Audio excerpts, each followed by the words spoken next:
2025 ප්‍රශ්න පත්‍රයේ 9 B කොටස සාකච්ඡා කරන්න තමයි අපි දැන් හදන්නේ. එතකොට 9 A කොටස අපි සම්පූර්ණයෙන්ම සාකච්ඡා කරලා අවසන් කරා.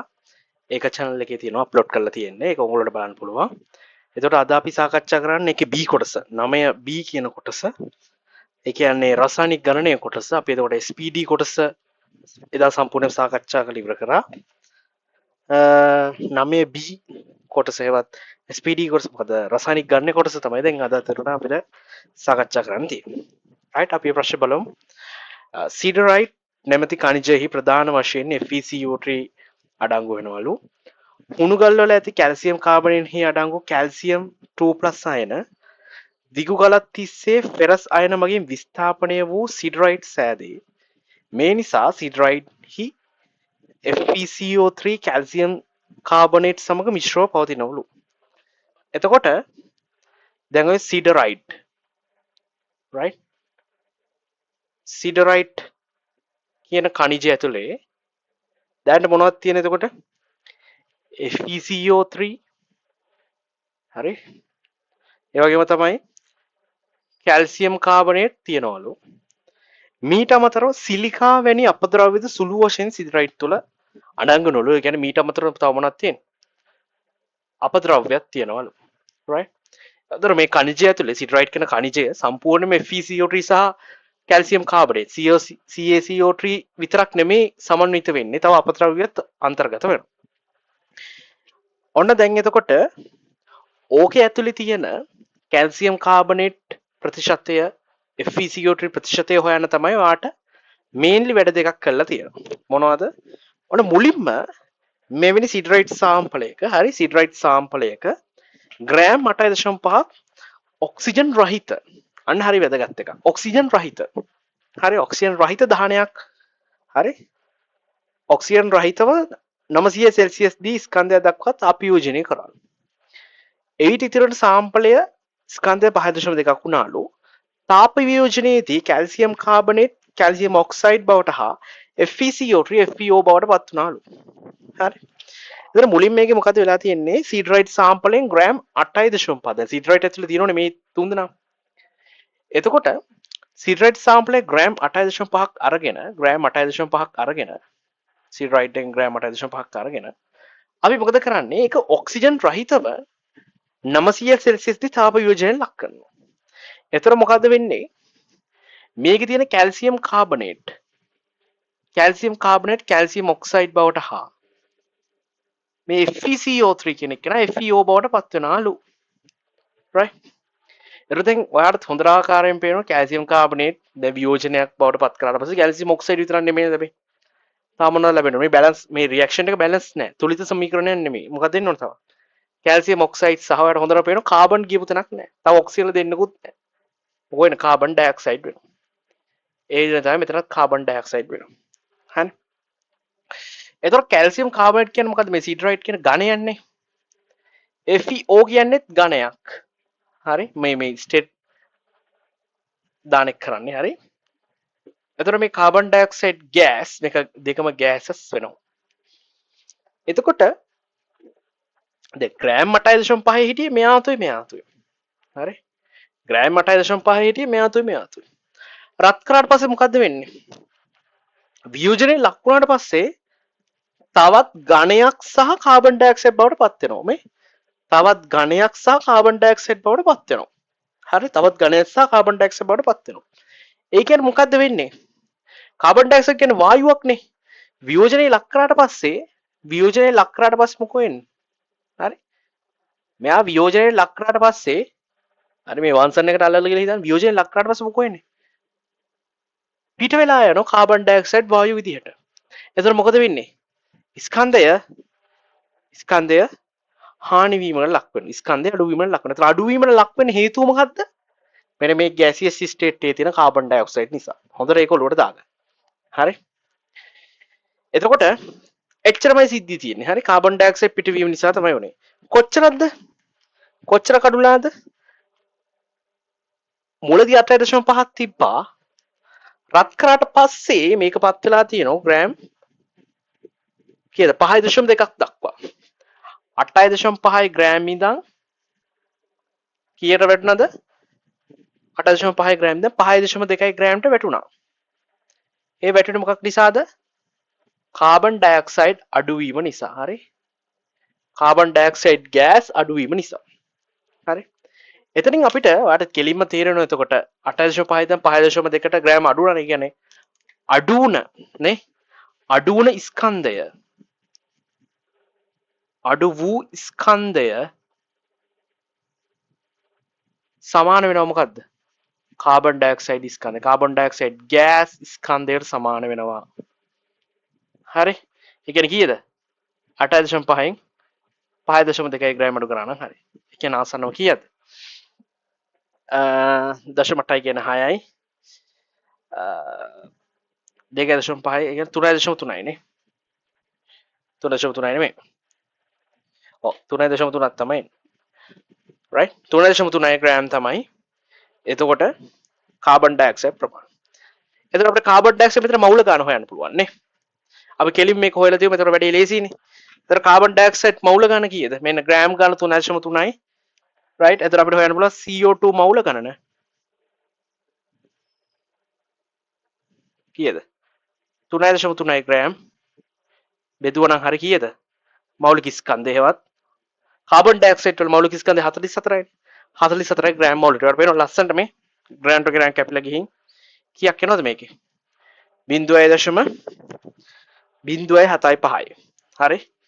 0.075යි මවුල එනවා. ඒ කියන්නේ කීයද? 1යි 2යි 7.5 වැඩි 10.2යි මවුල ප්‍රමාණයක් එනවා. මේක තමයි කාබන් ඩයොක්සයිඩ් ප්‍රමාණය. හරි? මේක තමයි කාබන් ඩයොක්සයිඩ් ප්‍රමාණය. එතකොට දැන් මෙතන 7.5 කියන්නේ මේ දෙන්නගෙන්ම ආපු කාබන් ඩයොක්සයිඩ් ප්‍රමාණයද? ඔව් අනිවාර්යෙන්ම. ඒ කියන්නේ 7.5න් භාගයක් මෙයාට භාගයක් මෙයාට. එහෙම කියන්න බෑ. හරි? එහෙම කියන්න බෑ. හරියට භාගෙට භාගෙ වෙන්නේ කොහොම වුණාද? අපිට හදලා බැලුවොත් අපි හිතුවොත් මෙයාගෙන් කැල්සියම් කාබනේ තිබ්බ ප්‍රමාණය x කියලා හිතුවොත් ඒ ප්‍රමාණය එකට එක නිසා කාබන් ඩයොක්සයිඩ් x ප්‍රමාණයක් එනවා. හරි? FeCO3 x කියලා ප්‍රමාණයක් තිබ්බොන්නේ කාබන් ඩයොක්සයිඩ් x කියලා ප්‍රමාණයක් එන්නේ. කාබන් ඩයොක්සයිඩ් ගානම් ප්‍රමාණ සමාන වෙන්න නම් මොකද වෙන්න ඕන? කැල්සියම් කාබනේට් සහ FeCO3 ප්‍රමාණයත් සමාන වෙන්න ඕන. එහෙම කියලා නෑ. හරි? එහෙම කියලා නෑ කොහෙවත්. right? මේ ප්‍රමාණයෙන් වෙනස්. මේක x dash වගේ ප්‍රමාණයක්. හරි? ඒතර කාබන් ඩයොක්සයිඩ් x dash ප්‍රමාණය. x ධන x dash අපි හිතුව මේ ගත්තේ කැල්සියම් කාබනේට් මවුල ප්‍රමාණය. x dash කියලා ගත්තේ FeCO3 මවුල ප්‍රමාණය. එතකොට x ධන x dash කියලා කියන්නේ right 7.5 තමයි. ඒක හරි. right? ඊට පස්සේ හරි. එතකොට ඔයාලට තේරෙනවා නොදන්න පද දෙකක් තියෙනවා. x2 x dash 2 කියලා දාගත්තට පස්සේ ඔයාලට තේරෙනවා x ධන x dash නම් 7.5 සමාන වෙනවා. ඒක නම් හරි. right? හරි. එතකොට එහෙනම් දැන් අපිට ඊළඟ වැඩේ අනිවාර්යෙන් බලන්න වෙනවා. නේ. ඊට පස්සේ කියනවා දෙවෙනි වැඩේ. ඉහත සිඩරයිට් සාම්පලයෙන් තවත් ග්‍රෑම් 1.7ක්. ඒ කියන්නේ කලින් ගත්ත ප්‍රමාණයත් එක්ක කිසිදු අදාළත්වයක් නැහැ. තවත් හරි වෙනම 1.7ක් ගන්නවා මේ සිඩරයිට් ගෙන්. සිඩරයිට් ගෙන් තවත් ග්‍රෑම් 1.7ක් වැඩිපුර තනුක H2SO4 අම්ලයෙහි දිය කර පෙරා ලැබෙන ද්‍රාවණය 100 ඝන සෙන්ටිමීටර දක්වා ආශ්‍රිත ජලයෙන් තනුක් කරාලු මෙහිදී ලැබෙන ද්‍රාවණය 25ක්. ඔන්නෝ පරිස්සම් වෙන්න ඕන. හරි? ඔව් පරිස්සම් වෙන්න ඕන කියන්නේ ඕකෙන් රූපයක් ඇඳගත්තා නම් ඔයාලට මාරම ලේසි. මුලින් මොකද්ද වෙන්නේ? අපි ගන්නවා ඔන්න මේකට දානවා right siderite right siderite gram කීයක්ද?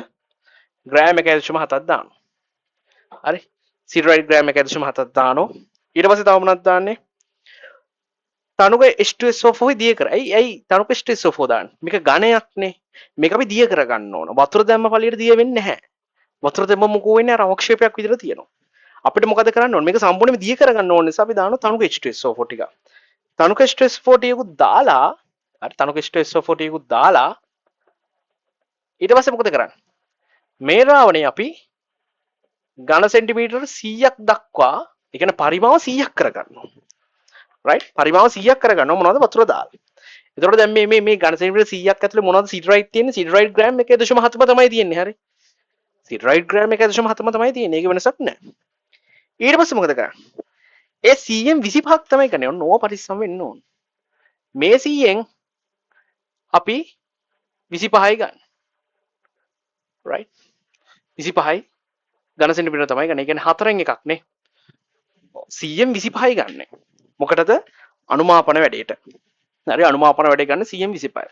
100න් 25 වෙනකොට මොනවද වෙන්නේ? හොඳට හිතන්න. දැන් සිටරයිට් ග්‍රෑම් 1.7ම කොහෙද තිබ්බේ? 1.7ම තියෙන්නේ 100. එතන 25ක තියෙන්නේ එකෙන් 4න් එක ප්‍රමාණය. හරි 4න් එක ප්‍රමාණයක් තමයි තියෙන්නේ. right. එතන මෙහිදී ලැබෙන ද්‍රාවණයෙන් 25 කාත් එක්ක අනුමාපනය කරන KMnO4 එක්ක. KMnO4. KMnO4 එක්ක 0.04 KMnO4 එක්ක හරි රියැක්ට් කරනවලු. අනුමාපනය කරාට පස්සේ මොකද පාරනේ? දැන් ඔයාලට තේරෙනවා එතකොට මේ ඉතර මොකද්ද වෙන්නේ? මේ රෙඩොක්ස් එකක් තමයි වෙන්නේ. හරි. එතකොට රෙඩොක්ස් එකට සහභාගී වෙන්නේ මේ දෙන්නගෙන් කවුද? හරි. මින්දනගෙන් කවුද? එතකොට කියනවා මේ බලන්න. තව දී දෙන සිටරයිට් සාම්පල් එකේදී Fe හා Ca හැර වෙනත් ලෝහ ප්‍රමාණය නොගෙනිය හැකි තරම් කුඩා කියලා. ඇයි ඒකට හේතුව? ඔයා හිතර වෙන මොකක් හරි ලෝහයක් තිබිලා ඒක රෙඩොක්ස් එකට බලපාන්න පුළුවන්. රෙඩොක්ස් රියැක්ෂන් එකක් වෙන්න පුළුවන්. හැබැයි අපිට කියනවා ඒ අනිත් ඒවා මේ මීට අමතරව තියෙන අපද්‍රව්‍ය තුළ තියෙන ලෝහ ප්‍රමාණය නොගෙනිය හැකි තරම් කුඩා කියලා. ඒ නිසා අපිට හිතන්න පුළුවන් මේ දෙන්නට අමතරව අනිත් කවුරුත් ඔය වැඩේ නැහැ. සිටරයිට් වල ඒ කියන්නේ රියැක්ෂන්ස් වලට සම්බන්ධ වෙන්නේ නැහැ කියලා. මේ දෙන්නගෙනුත් ඔයා දන්නවා Ca2+ දැන් මේකේ තියෙන සිටරයිට් ඇතුලේ තියෙන කැල්සියම් 2+ නේ. right. කැල්සියම් 2+ අයන කිසිම රෙඩොක්ස් එකකට සහභාගීත්වයක් නැහැ. රෙඩොක්ස් එකට සහභාගීත්වයක් වෙන්නේ කවුද? Fe2+. Fe2+ මොකද්ද වෙන්නේ? Fe2+ කියන එක්කෙනා කවුරු පාටද යන්නේ? තුන්වෙනි පාඩමේ දැනුමෙන් ඔයාලා කියන්න පුළුවන් Fe2+ කියන එක්කෙනා පත් වෙනවා Fe3+ බවට. ඒකමම ආම්ලික මාධ්‍ය MnO4- කවුරු පාටද යන්නේ? ආම්ලික මාධ්‍ය MnO4- යනවා Mn2+ බවට. එතකොට ඔය අර්ධ සමීකරණ දෙක තුලනය කළා ඔයාට වැඩේ කරන්න යන්න ඕන. හරි. එතකොට අර්ධ සමීකරණ තුලනයත් එක්කම අපි වැඩේ කරන්න යමු. එතකොට වැඩේ ලේසි. මම මේ පැත්තට ගන්නම්. හරි. එතකොට අපිට මේ ටික අවශ්‍ය නැහැ දැනට. හරි. මම මෙතන ගන්න. එතකොට මේ තියෙන පළවෙනි වැඩේ හොඳේ. මේ සම්පූර්ණ තියෙන්නේ පළවෙනි කරපු වැඩේ. ඔන්න අපි දැන් දෙවෙනි වැඩේට යමු. එතකොට දැන් මොකද්ද වෙන්නේ? Fe2+ අයන මොකෝ වෙන්නේ? Fe3+ බවට පත් වෙන අතර MnO4- අයන Mn2+ බවට පත් වෙනවා. හරි. මුලින්ම මොකද කරන්න ඕන? අර්ධ සමීකරණය තුලනය කරනකොට ඔක්සිකරණ අංකය හොයන්න ඕන. මෙයාගේ ඉතින් කෙලිම අයනයක් නිසා මෙතන දාන 2යි. ඊට පස්සේ මෙතන දාන 3යි. ඊට පස්සේ ඔක්සිකරණ අංක බැලන්ස් වෙන්න මොකද කරන්න ඕන? ඉලෙක්ට්‍රෝන දාන්න ඕන. ඉලෙක්ට්‍රෝන කියන්නේ නිකන් ඍණ ආරෝපණ වගේ. මේ දෙක බැලන්ස් කරන්න. ධන 2යි ධන 3යි බැලන්ස් කරන ඍණ කීය ඍණ 1 කීයක් දාන්න ඕනද? ඍණ 1 එකක් මේ පැත්තට දෙමන හරිය නේද? ඒක ගාඩ මෙතන ධන 3යි ඍණ 1යි ධන 2 වෙනවනේ. එහෙනම් මේ පැත්තට ඉලෙක්ට්‍රෝනයක් දැම්මම හරි. ඊට පස්සේ අපි මොකද කරන්නේ? ආරෝපණ බැලන්ස් කරන්න ඕන. දකුණු පැත්තේ තියෙන ආරෝපණය කීයද? ධන 2යි. වම් පස තියෙන ආරෝපණය කීයද? මෙතන ධන 3යි. ඉලෙක්ට්‍රෝන ආරෝපණය ඍණ 1ත් එක්ක ධන 3 ඍණ 1යි ගානට ධන 2ක් වෙනවා. ඒ කියන්නේ බැලන්ස්. ඊට පස්සේ කරන්න ඕන මොකද්ද? Oxygen balance. ඔක්සිජන් බැලන්ස් කරන්න දෙයක් නැහැ. මේ පැත්තෙත් නැහැ. මේ පැත්තෙත් නැහැ ඔක්සිජන්ලා. ඊට පස්සේ හයිඩ්‍රජන් චෙක්. හයිඩ්‍රජන් තුත් නැහැ ඉතින්. ඒ කියන්නේ මේක බැලන්ස්. මෙතන බැලුවොත් මෙතන ඔක්සිකරණ අංකය කීයද? ඔක්සිජන් කෙනෙක්ගෙන් සාමාන්‍යයෙන් අපි හිතනවා හරි ඔක්සිජන් කෙනෙක්ගෙන් අනෙක් පරමාණුවකට හරි ඔක්සිජන් කෙනෙක්ගෙන් අනෙක් පරමාණුවට අපි හිතනවා ධන 2ක ආරෝපණ ධන 2ක ඔක්සිකරණ අංකයක් ලැබෙනවායි කියලා. ඉතින් ඔක්සිජන්ලා 4 දෙනෙක් ඉන්න නිසා ධන 8යි. එළිය ආරෝපණයක් තියෙනවා නම් ඒක අපි එහෙමම එකතු කරනවා. හරි. ඒ කියන්නේ මෙතන කියන්නේ ඍණ 1යි ඍණ ලකුණත් එක්කම එකතු කරනවා. ඒතර ධන 8යි ඍණ 1යි කීයද? ඔක්කොම ධන 7ක් තමයි එන්නේ. මෙතන කීයද? ඔයාලට පේනවා ඒකත් අයනයක්. අයනයක ආරෝපණය සහ ඔක්සිකරණ අංකය සමානයි. මෙතනත් ධන 2යි. ඊට පස්සේ මොකද කරන්නේ? ඔක්සිකරණ අංක බැලන්ස් කරන්න අපි සුපුරුදු පරිදි දානවා. ඉලෙක්ට්‍රෝන බැලන්ස් කරන එක තමයි කරන්නේ. හරි ඉලෙක්ට්‍රෝන දාලා තමයි අපි මේක බැලන්ස් කරන්නේ. මෙතන ධන 7යි මෙතන ධන 2යි නිසා අපි මොකද කරන්නේ? ඍණ ආරෝපණ කීයක් දැම්මොත් හරිද? මේ පැත්තටනේ ඍණ ආරෝපණ 5ක් දැම්මනම් හරි. හරි. මේ පැත්තට ඍණ ආරෝපණ හැවත් ඉලෙක්ට්‍රෝන 5ක් දැම්මනම් හරි. ඊට පස්සේ මොකද කරන්න අපි ඕන ඔක්සිජන් තුලනය කරන්න ඕන. නැත්නම් ආරෝපණ. නැත්නම් ඔක්සිජන් නෙමෙයි ඊට කලින් කරන්න ඕන අපි ආරෝපණ තුලනය. වම්පස ආරෝපණ කීයද? ඍණ මෙතන ඍණ 5යි මෙතන ඍණ 1යි ඍණ 6යි මෙතන කීයද ධන 2යි. එතකොට ඍණ 6යි ධන 2යි. හරි ඒවා පරිස්සම් වෙන්න. ඒ වගේ තැන් වලදී පරිස්සම් වෙන්න. මෙතන කීයද වම් අත පැත්තේ ඍණ 6යි දකුණු අත පැත්තේ ධන 2යි. එතකොට ආරෝපණ තුලනය කරන අපි මාධ්‍ය බලන්න ඕන. මාධ්‍ය ආම්ලික නම් අපි තුලනය කරන්න දාන්නේ H+ මාධ්‍ය බාෂ්මික නම් OH-. දැන් ඉතින් මේක පේනවා හොඳටම හරි මාධ්‍ය ආම්ලිකයි කියලා. රයිට් මොකද H2S4 වලනේ කොහොමද දිය කරලා තිබ්බේ. හරි එතකොට මොකෝ වෙන්නේ මේක බැලන්ස් කරන්න ධනනේ අපිට තියෙන්නේ. ධන කීයක් කොයි පැත්තට දැම්මනම් හරියද? මේ පැත්තට වම් අත පැත්තට ධන 8ක් දැම්මනම් හරිනේ. ඒ කියන්නේ ඉලෙක්ට්‍රෝන 5ටත් අමතරව තව මොනවද දාන්න? හරි මෙතන ඉඩ නැති නිසා මම පල්ලෙහාට යන්නම්. ධන 8H+ දැම්මනම් හරිනේ. අනේ එතකොටනේ ධන 8යි ඍණ 6යි ගානට ධන 2 වෙනවා. ඊට පස්සේ මොකද කරන්නේ? ඊට පස්සේ අපි කරන්න ඕන ඔක්සිජන් තුලනය. ඔක්සිජන් තුලනය කරා මොනවද දාන්නේ? ජලය. වම් අත පැත්තේ ඔක්සිජන්ලා 4යි දකුණු අත පැත්තේ ඔක්සිජන්ලා නැහැ. ඒ නිසා අපි මොකද කරන්න ඕන? ජල අණු 4ක් දාන්න ඕන. මොකද මම අර අන්තිම පීර විදිහට කිව්වේ? Hydrogen check. ඒ කියන්නේ වම් පැත්තේ දකුණු පැත්තේ හයිඩ්‍රජන් වල චෙක් කළා වඩ හොයන්න පුළුවන් ලියුව සමීකරණ හරිද වැරදිද කියලා. මේ පැත්තේ කීයද හයිඩ්‍රජන්ලා 8H+ කියන 8යි තියෙන්නේ. මේ පැත්තේ ජල අණු 4ක් තියෙන නිසා H ලා කීයක් ඉන්නවද? ඒත් 8යි. ඒ කියන්නේ 8යි 8යි. ඒ කියන්නේ අපි මේ ලියුව සමීකරණේ හරි. ඊට පස්සේ දැන් ඉතින් සම්පූර්ණ වැඩේ කතාව හරි. මොකද කරන්න තියෙන්නේ? ඔක්සිකරණ සමීකරණය ඔන්න ඔක්සිහරණ සමීකරණය ඔන්න මොකද කරන්නේ? ওই දෙක අපිට මොකද කරන්නේ? ඉලෙක්ට්‍රෝන කපා ගන්න විදියට අපි මොකද කරන්නේ? තුලිත අයනික සමීකරණ අපි ලියන්න පුළුවන්. ඉතින් ඔක්සිකරණ ප්‍රතික්‍රියාවක් දාන්න ඔක්සිහරණ ප්‍රතික්‍රියාවක් දාන්න. හරි. වැඩේ හරි. එතකොට මොකද කරන්නේ? ඕක ওই විදිහට තමයි යන්නේ. හරි. දැන් ඉතින් අපි ඕක සමගාමී විසඳන්න ඕන. හරි. මම මේක මෙතනින් තියාගන්නම්. මට මේ දත්තයක් විතරනේ මේක ඕන. හරි. CO2 මවුල ගණන මේ හෙව්ව හොඳයි. right. එතන මේ දෙක කොහොමද අපි තුල් මොකද විසඳන්නේ සමගාමීව? මෙතන ඉලෙක්ට්‍රෝන 1යි මෙතන ඉලෙක්ට්‍රෝන 5යි අපි ඉලෙක්ට්‍රෝන කපා ගන්නනේ ඕනනේ. ඒ කියන්නේ පළවෙනි සමීකරණය 5න් ගුණ කළා දෙවෙනි සමීකරණයට එකතු කරා නම් හරිනේ. එතන මොකෝ වෙන්නේ? 5යි Fe2+ මම අද පැත්තේ ඉන්නේ ඒගොල්ලෝනේ. ඊට පස්සේ මේක 5 ඉලෙක්ට්‍රෝන එකතු කරන්න ඕනේ නැහැ. අපි දන්නවා මේක 5න් ගුණ වුණ ගමන් මේ පැත්තේ 5 ඉලෙක්ට්‍රෝන එනවා. මේ පැත්තේ 5 ඉලෙක්ට්‍රෝන ලස්සන කැපිලා යනවා. තව කවුද ඉන්නේ මේ පැත්තේ? ධන මේ සමීකරණය එහෙම තමයි MnO4- තව ඉන්නවා 8H+ එහා පැත්තට කවුද ඉන්නේ 5යි Fe3+ ධන Mn2+ ධන 4යි H2O හරිනේ ඕක තමයි අපේ අනුමාපනය වෙන හරි අනුමාපනය වෙන තුලිත ආයනික සමීකරණය හරි දැන් ඔන්නකො හරිම වැදගත් එකක් හරි ලකුණු 4කුත් තියෙනවා මේක එක සැරේ ලියන ක්‍රමයකුත් තියෙනවා හරි මේකට ඉතින් කෙලිම ලකුණු 4ක් හම්බ වෙනවා හරි සමීකරණ විතර ඊට පස්සේ අපිට කියලා තියෙන මොකද්ද මෙන්න මේ 25ත් එක්ක තමයි මේ අනුමාපනය කරන්නේ හොඳට පරිස්සම් වෙන්න ඕන තැන් 25ත් එක්ක තමයි අනුමාපනය කරන්නේ එතකොට ඕකේ අනුමාපනයේදී KMnO4 0.04න් 12.5ක් තමයි වැය වෙලා තියෙන්නේ ඒ කියන්නේ මේ ද්‍රාවණයේ ඉන්න මොකද මේක කරන්නේ මේ ද්‍රාවණයේ ඉන්න Fe2+ එක්ක හරි Fe2+ සම්පූර්ණයෙන්ම එක්ක ප්‍රතික්‍රියා කරන්න ඕන වෙලා තියෙන KMnO4 කොච්චරද?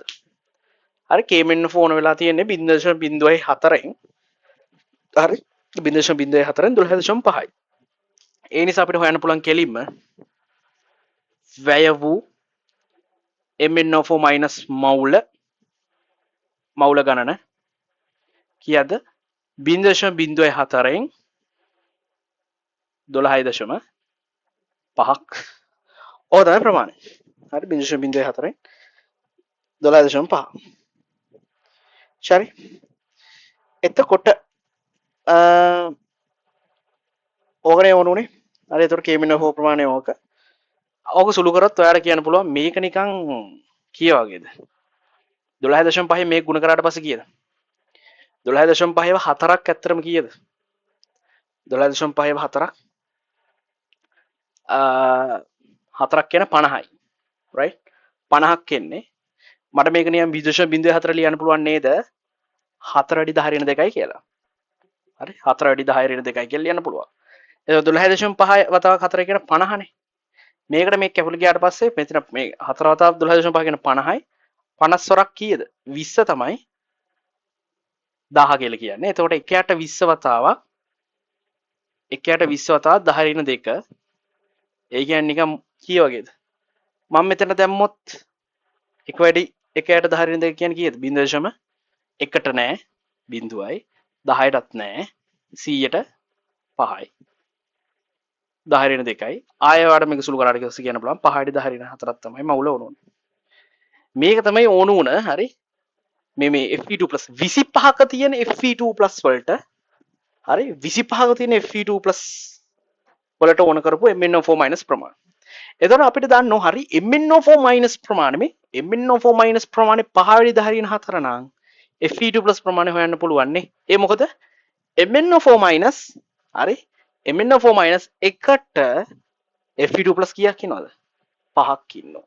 අන්න එතනින් අපිට හරි වැදගත් දෙයක් හොයන්න පුළුවන්. එම නිසා 25 ඝන සෙන්ටිමීටරක ඇති fe2+ right fe2+ මවුල ගණන සමානයි කෙලින්ම 5 වැඩි 10 ඍණ 4 වතාවක් කීයද?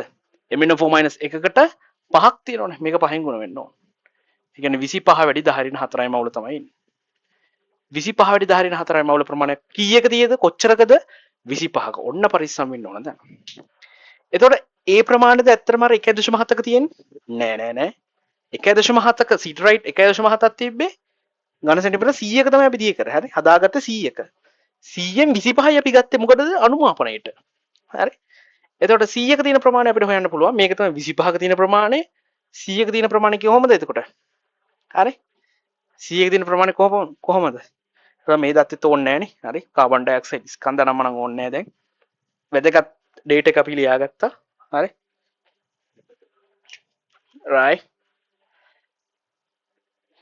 එතකොට අපිට හොයන්න පුළුවන් මෙතනින් 100ක ඝන සෙන්ටිමීටර 100ක ඇති fe2+ සමානයි 25ක මෙච්චර නම් 100ක් කොච්චරද? මේ වගේ 4 ගුණයක් නේ. 25 වැඩි 10 ඍණ 4 වතාවක් 4යි මවුල. ඒ කියන්නේ 100 වැඩි 10 ඍණ 4යි 100 වැඩි 10 ඍණ 4යි කියන්නේ 1 වැඩි 10 ඍණ 2යි මවුල තමයි. ඕක තමයි fe2+ ප්‍රමාණය. හරි? ඕක තමයි fe2+ ප්‍රමාණය. 1 වැඩි 10 ඍණ 2යි. right? හරි. එතකොට අපෙන් අහන්නේ පළවෙනි එකට තමයි සිඩරයිට් සාම්පල් ඇති කැල්සියම් කාබනේට් ප්‍රමාණය. හරි? කැල්සියම් කාබනේට් ප්‍රමාණය. දැන් අපි මේ හොයාගත්තේ මොකද? Fe2+ ප්‍රමාණය. හරි? Fe2+ ප්‍රමාණය. Fe2+ ප්‍රමාණය කියන්නේ FeCO3 ප්‍රමාණයමනේ. මොකද FeCO3 කියන්නේ මේ බලන්න. FeCO3 කියන්නේ Fe2+ ධන CO2-. එකට එකනේ.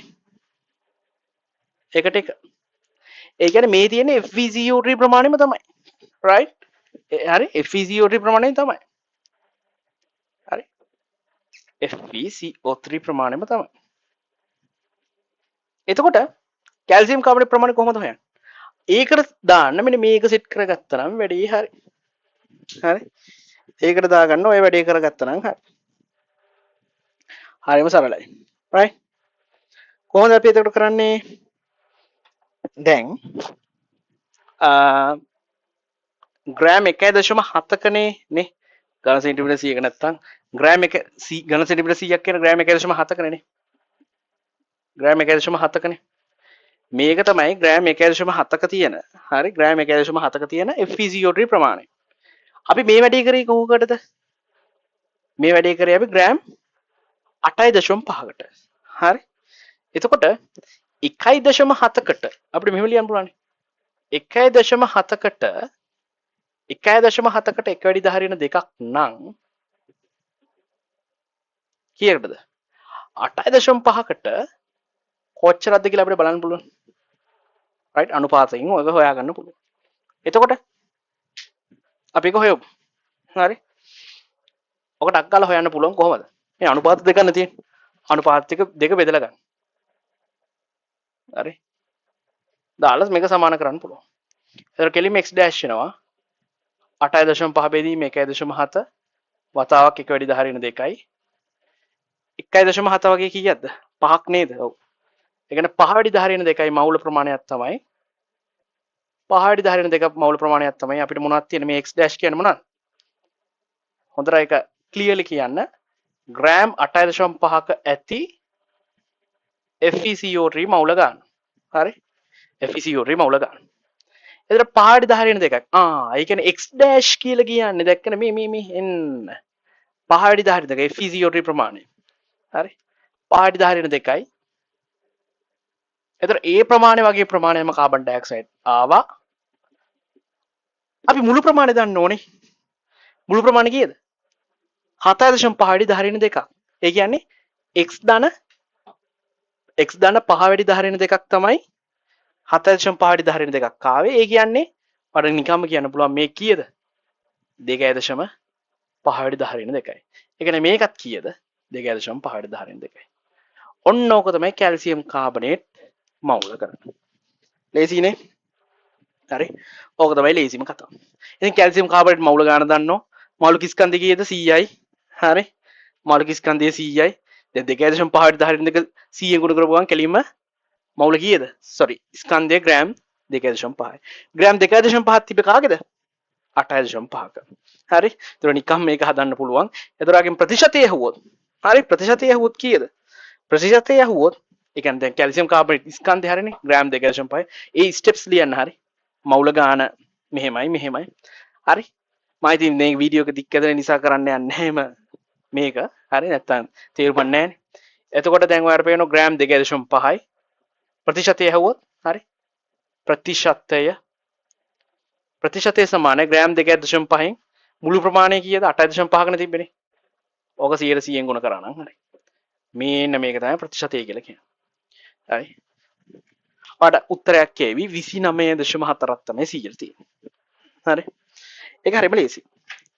ඊට පස්සේ සිඩරයිට් සාම්පලයේ ඇති කැල්සියම් කාබනේට් අමතරව කැල්සියම් කාබනේට් වලට අමතරව ඇති අපද්‍රව්‍ය ප්‍රමාණය. හරි. එතන කැල්සියම් කාබනේට් දැන් අතර මෙහෙමයි. සිඩරයිට් වල තියෙනෝනේ මේන්ලි මොනවද කිව්වේ කැල්සියම් කාබනේට් CaCO3 FeCO3 සහ අපද්‍රව්‍යනේ. හරි. එතකොට අපි දැන් හොයාගත්ත CaCO3 2.5 වැඩි 10 න් දෙකක් තියෙනවා. නැත්තම් ග්‍රෑම් 2.5. ඊට පස්සේ FeCO3 තියෙනවා 5 වැඩි 10 න් දෙකක්. එතකොට අපද්‍රව්‍ය කොච්චරක් තියෙද කියලා ඔයාලා හොයන්න පුළුවන් නේ. ඊට අමතරව තියෙන අපද්‍රව්‍ය. හරි. ඒක අපිට මෙහෙම හොයන්න පුළුවන් නේ. හරි. දැන් 8.5 මොනවද තිබ්බේ? CaCO3 තව මොනවද තිබ්බේ? FeCO3 සහ අපද්‍රව්‍ය. මේ තුනේ එකතු වන්නේ 8.5 උනේ. හරි.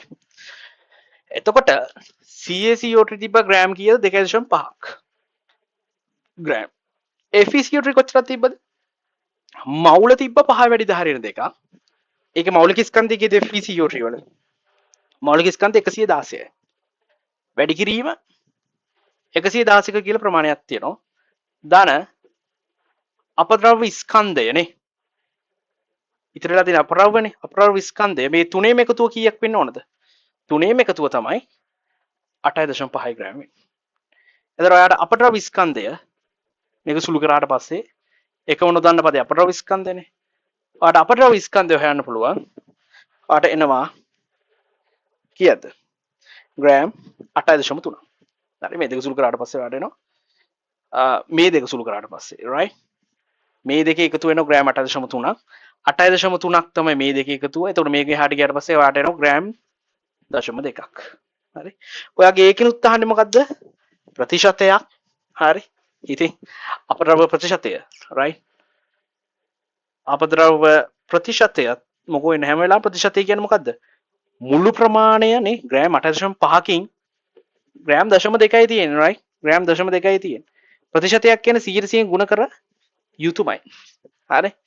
එතකොට යාට එනවා 2.35යි කියලා. 100ට 2.35ක් යනවා.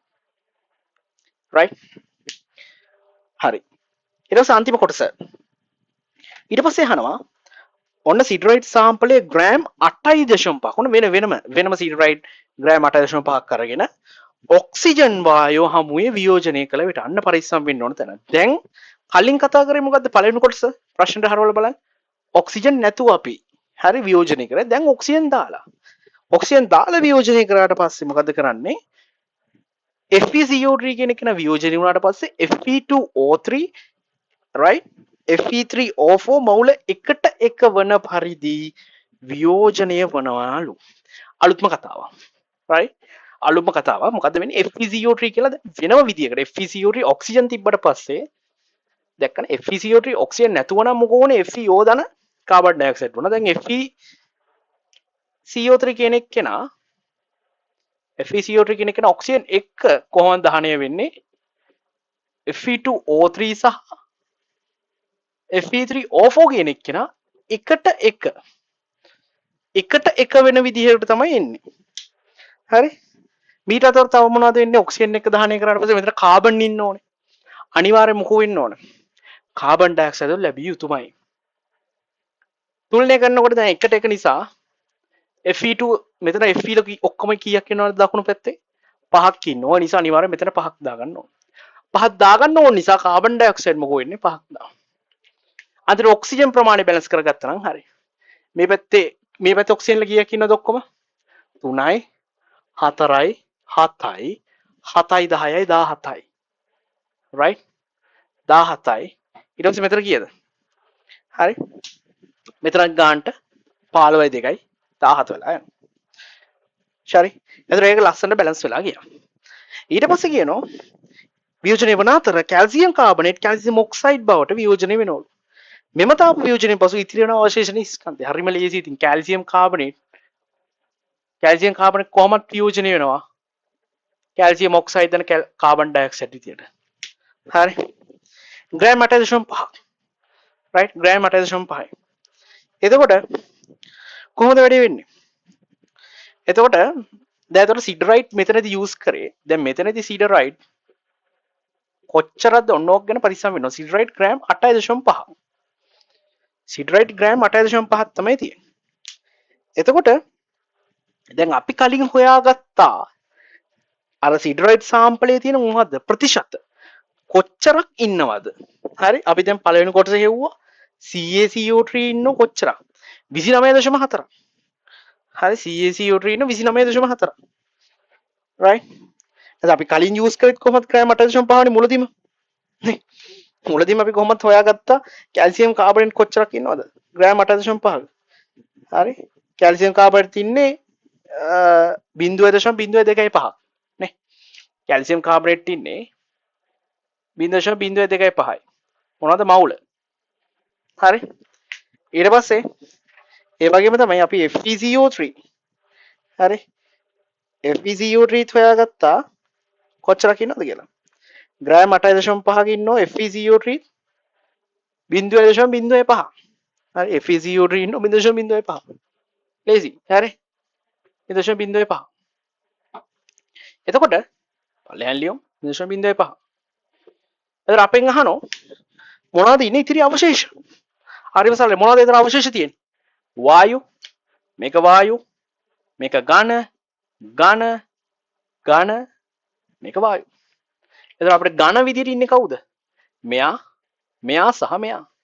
ඉතින් හරිම ලේසි. මෙයාගේ 0.05ක් නම් මෙයා කීයද? 5න් එකක් නේ. මෙයාගේ 5ට 1නේ. මේකෙත් 0.01යි. මේකෙත් 0.01යි. එතකොට කැල්සියම් කාබනේට් 0.02ක් ඉන්නවනේ කැල්සියම් ඔක්සයිඩ් උත් ඒ ප්‍රමාණයමයි. හරි. එතකොට ඝන ප්‍රමාණයන් ඔච්චර තමයි තියෙන්නේ. හරි. ඉතිරි වෙන අවශේෂයන්ගේ ස්කන්ධය තමයි අපි කෙලින්ම අහන්නේ. එතකොට ඉතිරි අවශේෂ ස්කන්ධය සමාන වෙනවා Fe2O3 ස්කන්ධය ධන Fe3O4 ස්කන්ධය ධන CaO ස්කන්ධයට. එතකොට Fe2O3 මවුල ගණන් නෙමෙයි ස්කන්ධ අහන්නේ පරිස්සම් වෙන්න මේ මවුල. එතකොට මේක ගුණ වෙන්න ඕන මෙන්න 0.01යි. මේක ගුණ වෙන්න ඕන මොකද්ද? Fe2O3 ගේ right Fe2O3 ගේ මෞලික ස්කන්ධය හරි Fe2O3 මৌලික ස්කන්ධය 160යි දාන Fe3O4 මৌල ගන්න same ඒ ගුණ වෙන්න ඕනේ Fe3O4 ගේ මৌලික ස්කන්ධයෙන් හරි ඒක 232යි ප්ලස් කැල්සියම් ඔක්සයිඩ් 0.02.5 මවුල තියෙන්නේ. ඕක ගුණ වෙන්න ඕනේ කැල්සියම් ඔක්සයිඩ් ගේ මৌলিක ස්කන්ධයෙන් ඒක 56යි. හරි. එතකොට මෙතන එනවා 1.6 ග්‍රෑම්. මෙතන එනවා 2.32 ග්‍රෑම්. එතකොට 0.02 වැඩි 56 එනවා අපිට 1.4ක්. right? මෙතන එනවා 1.4 ග්‍රෑම්. හරි. 1.4 ග්‍රෑම් වෙනවා. එතකොට මොනවද මේ තමයි අර රියැක්ෂන් එක මගින් එන ප්‍රමාණය. මීට අමතරව තව මොකුත් තියද? ඔන්න ඕක තමයි අමතකම වෙන පොයින්ට් එක. මීට අමතරව තව එන දෙයක් තියෙනවා. මේ තමයි ප්‍රතික්‍රියානේ. වියෝජනය වෙලා පස්සේ ඉතුරු වුණ ප්‍රමාණය. මීට අමතරව තව ප්‍රමාණයක් එනවා මොකක්ද? ඒ තමයි right අර ඉතිරි වෙලා තිබ්බ අපද්‍රව්‍ය ප්‍රමාණය. හරි. අපද්‍රව්‍ය ස්කන්ධයත් එකතු වේ. මේ ගොඩක් කට්ටියනේ මිශ්‍රණ දෙයක්. හරි. අපද්‍රව්‍ය ස්කන්ධයකුත් එනවා. ඉතින් අපද්‍රව්‍ය ස්කන්ධය අපි කොහොමද හොයන්නේ? කලින් අපි හෙව්වා කීයද? 0.2ක් කියලා. මතකනේ අපද්‍රව්‍ය ප්‍රතිශතය හොයන්න. right. එතන කෙලින්ම 0.2 ග්‍රෑම් ආවා. හරි. හරිම සරලයි.